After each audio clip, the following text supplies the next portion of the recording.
This is just a real quick example of some heat shrink tubing. You can see that I've got these lugs that it's not good to just leave openings like that. So I just put that on there about like so. I don't want the heat shrink to get on in the way of this flat area because that's going to be used.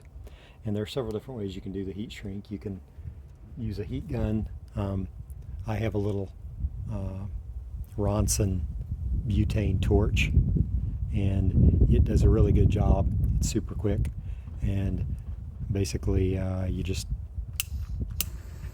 start it like so, and we bend it around so that we can get the other side.